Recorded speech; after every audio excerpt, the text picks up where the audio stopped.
Bienvenue, donc dans cette vidéo je vais parler de procrastination, d'études scientifiques, d'astuces aussi pour vaincre, en tout cas déjà réduire ce problème qui est tout simplement de ne pas faire une tâche qui est importante pour nous, de remettre à plus tard, de remettre au lendemain et parfois jusqu'au dernier moment. Mais parfois on remet même après le dernier moment. Donc ça crée des soucis et un des soucis de la procrastination finalement c'est de ne aussi pas faire des choses qui nous tiennent à cœur. Parce que je sais par expérience personnelle que je peux remettre des projets qui me tiennent à cœur à plus tard. En me disant un jour, je le ferai, je compte le faire. En fait, il y a une fuite de soi, il y a une fuite profonde de soi et certainement un manque profond de confiance en soi et de confiance en la vie. Traduit par un grand besoin de sécurité aussi. Moi, je sais que chez moi, le besoin de sécurité m'empêche parfois de m'aventurer dans des projets qui me passionneraient davantage. Maintenant, il faut aussi être réaliste. Il ne s'agit pas de tout plaquer comme ça et de faire n'importe quoi, selon moi. Bon. Donc, la procrastination, c'est étudié d'un point de vue scientifique et le docteur Piers Steel met en évidence qu'un des aspects principaux de la procrastination, ça enregistre bien, à vous les studios, c'est le conflit en fait qu'il y a entre le fait de faire une tâche qui est importante et le fait de rechercher un plaisir rapide et facile, ce qu'on appelle une gratification immédiate. Donc j'ai quelque chose d'important à faire qui peut être inconfortable. C'est aussi ça la procrastination, c'est la fuite de l'inconfort. Cette tâche qui est importante pour moi, ce travail, bref, c'est dur, c'est trop lourd, ça me génère trop de stress, trop d'émotions, trop d'inconfort, où je me sens pas capable de le faire, donc je fuis. La procrastination, c'est un mécanisme de fuite, donc je fuis ce que j'ai à faire, et souvent je fuis dans les choses plus faciles à faire. Des choses plus faciles à faire, et parfois justement des gratifications immédiates. Donc, c'est bien connu aujourd'hui avec le smartphone, des gratifications immédiates, il y en a des tonnes et du reste, c'est connu. Les applications font tout pour ça. Font tout pour nous donner de la satisfaction immédiate. Comme ça, on reste longtemps sur l'application. Je reprends ma respiration, si ça ne te dérange pas. Alors parfois, effectivement, on considère la procrastination comme un manque de volonté personnelle, ce qui est le cas. Une étude de 2013 pour le Journal of Behavior Economics démontre qu'un des aspects de la procrastination est, deux petits points, de surévaluer le temps dont on dispose pour accomplir une tâche. J'ai le temps, c'est bon, ça le fait, ça va. I have the time. Et non. Donc une des astuces, si tu veux, pour contrer ce truc-là, c'est plutôt que de te dire ce projet j'ai encore 3 mois ou j'ai encore 6 mois, c'est de le mettre en nombre de jours. 3 mois, c'est 90 jours. Donc déjà, la notion de jour, on se dit, oulala, 90 jours, oula, mais c'est plus réaliste en termes de temps. Une autre cause de la procrastination, c'est le stress que nous cause la tâche à accomplir. On l'a vu tout à l'heure avec la notion d'inconfort, la fuite de l'inconfort, la fuite de la sensation et de l'émotion désagréable. Le stress, en fait, comme ça mobilise notre biologie pour attaquer, fuir ou se figer, c'est des comportements automatiques, une biologie automatique, on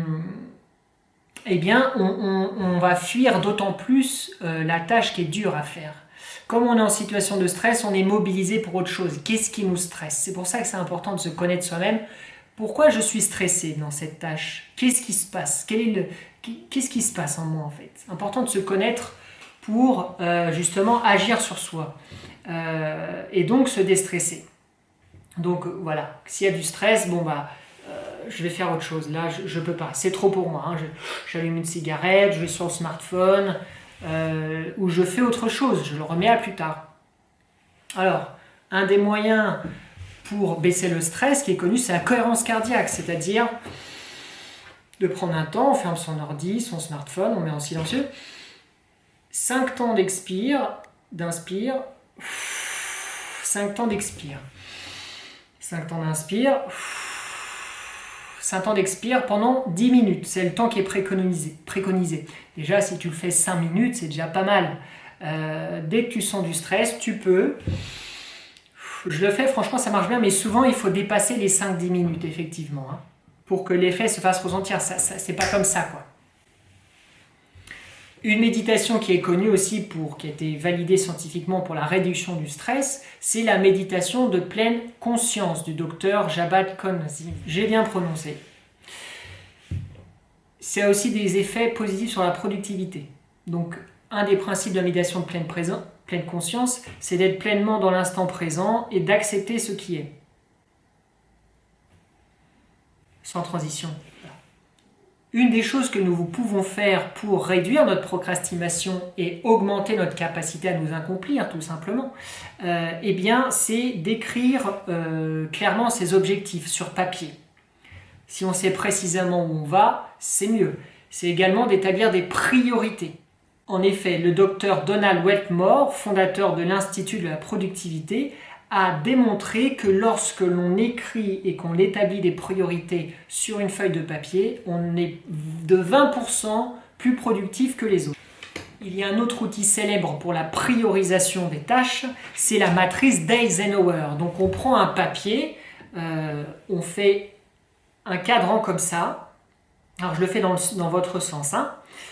Et donc on met en haut le niveau de priorité et à gauche l'importance. Donc ça permet de dégager rapidement les tâches les plus importantes à faire aujourd'hui et celles que l'on peut du coup déléguer ou remettre à plus tard.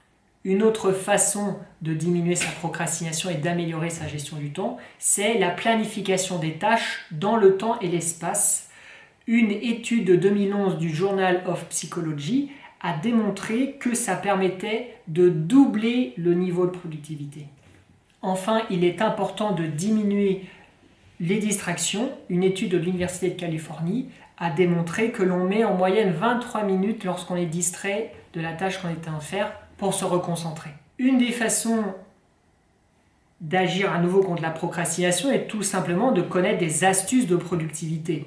Une méthode qui est bien connue, c'est la méthode Pomodoro, c'est-à-dire de toutes les 25 minutes de faire des pauses de 1 à 5 minutes. Il est prouvé que lorsque l'on fait des pauses régulièrement, de courtes pauses, eh bien, on permet à sa concentration et sa créativité d'être à son maximum. Une autre technique mise en valeur par David Allen dans son livre GTD, Get Things Done, est que si on peut faire une tâche tout de suite, si elle prend moins de 2 minutes, eh bien, il faut la faire tout de suite.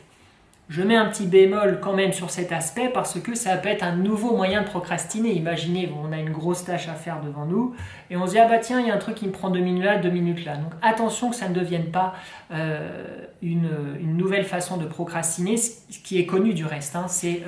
C'est un biais cognitif que nous avons qui est que lorsque nous avons quelque chose de compliqué à faire, eh bien on fait d'autres choses pour se dire à nous-mêmes que oui, on est productif. Voilà, on s'illusionne un petit peu en quelque sorte en disant bah ça va, j'agis, je travaille, je fais des choses, mais en fait on ne fait pas l'essentiel. On est encore dans la fuite de l'essentiel. Le docteur David Meyer de l'Université du Michigan a mis en exergue le fait que lorsqu'on multiplie les tâches à faire dans la journée, eh bien on peut perdre 40% d'efficacité dans notre productivité. Donc une des méthodes, c'est d'agir par lot, c'est-à-dire de regrouper le type de tâches dans le même temps. Par exemple les tâches administratives le même jour, les tâches de prospection commerciale un autre jour, les tâches relationnelles un autre jour. Comme ça on reste concentré sur le même type de tâche et donc on ne passe pas d'une tâche à l'autre qui est différente à chaque fois et qui demande de mobiliser des parties différentes de nous-mêmes, des compétences différentes et donc le temps de rentrer dans cette nouvelle tâche, etc. etc. Pour le docteur Tasha Eurich, une bonne façon d'augmenter sa productivité, d'améliorer sa productivité, eh bien, c'est de se poser le soir et de se demander comment j'ai été efficace aujourd'hui, qu'est-ce qui s'est montré moins efficace, c'est tout simplement se connaître soi-même, de prendre un temps pour soi, pour se connaître et donc agir sur soi différemment. En 2011, une étude publiée par le Journal of Personality and Social Psychology a parlé de la méthode des 2 colonnes, c'est-à-dire que si le matin, eh bien, on écrit les tâches qu'on a à faire d'un côté de la colonne et de l'autre côté le temps pour lesquels on peut réaliser ces tâches, eh bien on va augmenter sa productivité. On a fait un tour rapide des causes de la procrastination. Une des causes, donc je rappelle, c'est la fuite de l'inconfort, c'est trop dur, c'est trop inconfortable. Il y a aussi le stress, je suis trop sous stress, je ne peux pas me concentrer face à ces tâches qui me demandent de me mobiliser. Il y a le fait aussi de croire qu'on a beaucoup de temps, j'ai le temps, ça va. Ou il y a aussi le fait de croire qu'on ne travaille bien que sous la pression. Voilà, donc il y a encore des causes qu'on explorera dans d'autres vidéos, et notamment sur les 6 types de personnalités des procrastinateurs. On a vu des moyens de mieux gérer son temps, d'être plus productif, d'écrire ses objectifs, d'évaluer le temps, la matrice d'Eisenhower, qu'est-ce qui est urgent est important. On a vu des moyens de se déstresser, la méditation, la cohérence cardiaque. Et certes, s'il est important de devenir productif, il ne faut pas non plus tomber dans l'excès inverse, enfin il ne faut pas, chacun fait ce qu'il veut, mais l'excès inverse qui serait d'être toujours dans la productivité, toujours dans l'action et de jamais se reposer, jamais faire de pause et donc de risquer une forme de burn-out, de se brûler soi-même dans l'action, les objectifs, de devenir obsédé de ça et de ne plus profiter ni de la vie ni des autres. Pour ma part, je finirai cette petite note personnelle en insistant sur le fait qu'il est important de faire un travail sur soi, et parfois avec l'aide, peut-être même souvent, d'un thérapeute, psychothérapeute, psychologue, coach, etc. Parce que parfois nos blocages sont profonds, nos douleurs sont profondes, et il n'est pas si simple de sortir comme ça de la procrastination, même si l'action est quand même souvent... et la bonne volonté, un moyen dès aujourd'hui de commencer à changer le pas, car pour aujourd'hui nous pouvons chaque jour infléchir nos habitudes, ne serait-ce que petit pas par petit pas. Et un exercice que j'aime bien, que je vous partagerai dans une autre vidéo, est de visualiser justement ce que l'on désire avec de la musique pour réveiller cette énergie en soi, réveiller cette motivation en soi, cette envie en soi, sa vision. Et donc, avec ce fuel émotionnel, passer beaucoup plus facilement à l'action. C'est ce que je propose du reste dans mes soirées de coaching anti-procrastination et dans le club d'accélération de l'action. À bientôt, merci de votre écoute. J'ai pas fait beaucoup de blagues dans cette vidéo, mais je sais que vous êtes naturellement joyeux et mort de rire à chaque seconde, et de mieux en mieux, et de plus en plus.